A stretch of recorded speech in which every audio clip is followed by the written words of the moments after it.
Bom, então para falar sobre esse e outros assuntos, a gente chama a nossa analista de internacional, Fernanda Manhota. Conta para a gente, então, Manhota, o que esse alerta, né, mais esse alerta, nos traz é indicação de algo mais que possa vir por aí? Oi, Débora, Yuri, a todos que nos acompanham. Olha, Débora, de fato, esse tipo de comunicação costuma soar como um alarme, né? Um alarme típico no âmbito das relações internacionais de que realmente a situação vai se deteriorando.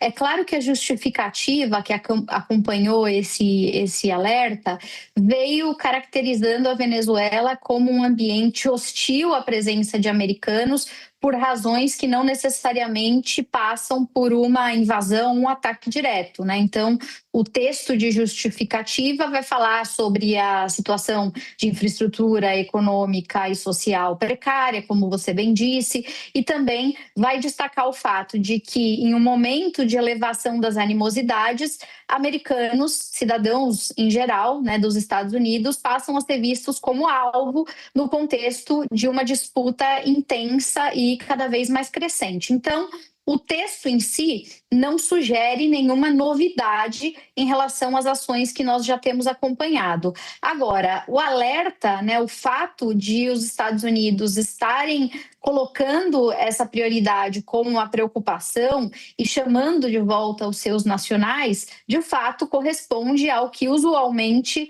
costuma anteceder situações de agravamento de crises. Então, realmente nós temos esse motivo para permanecermos todos aqui acompanhando com muito cuidado.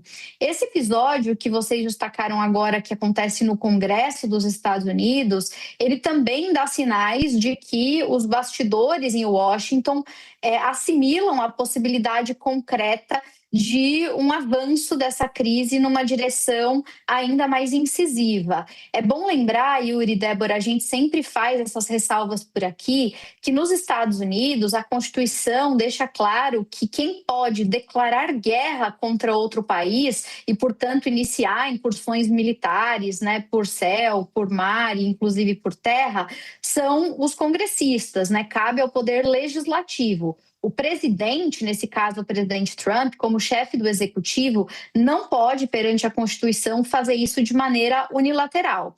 Então, nesse sentido, é que esses congressistas se mobilizam. Por quê? Porque eles entendem que o presidente Trump pode utilizar algum tipo de artimanha para tentar driblar essa competência constitucional e a revelia do Congresso, por conta própria, iniciar algum movimento mais duro em relação à Venezuela.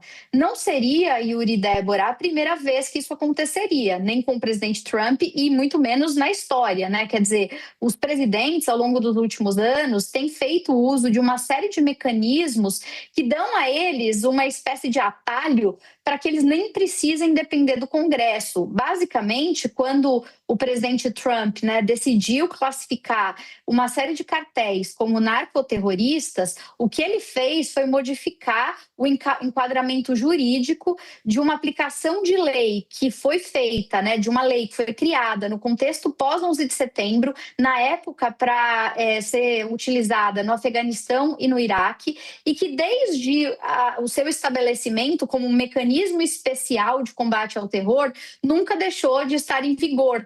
Então, muita gente, inclusive o presidente Obama na Líbia e vários outros, acabaram utilizando essas ferramentas que eram para ter sido criadas num contexto específico e de maneira ad hoc para se beneficiar e colocar dentro de um balaio, de um grande cesto, muitas ações que, se a gente fosse olhar assim na minúcia, demandariam uma aprovação do Congresso. Então, aquilo que os congressistas estão antecipando, estão antevendo e, portanto, tomam essa direção, é que talvez essa legislação, né, seja adaptada para permitir ao governo Trump algum tipo de manobra que não dependa do Congresso e que eventualmente possa sim configurar uma ação tipicamente considerada ato de guerra. Aí a gente vai parar, Yuri e Débora, numa discussão jurídica, né? Quer dizer, o que é guerra, o que configura uma guerra.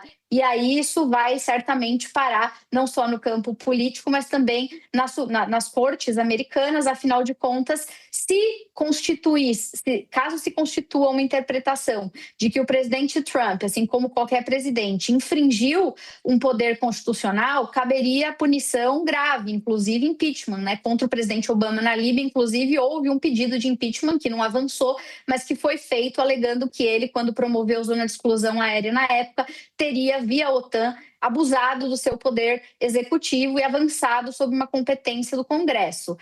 Nesse caso de agora, é a mesma discussão, quer dizer, vai suscitar pelo lado da oposição e daqueles mais legalistas, constitucionalistas, essa eventual interpretação. Então, esses sinais, seja de pedir para os americanos voltarem para casa, abandonarem o país, seja o Congresso começando a se mover na direção de tentar refrear uma ação unilateral, vão mostrando que realmente há uma preocupação clara de que esse conflito não pare por aqui, Yuri e Débora.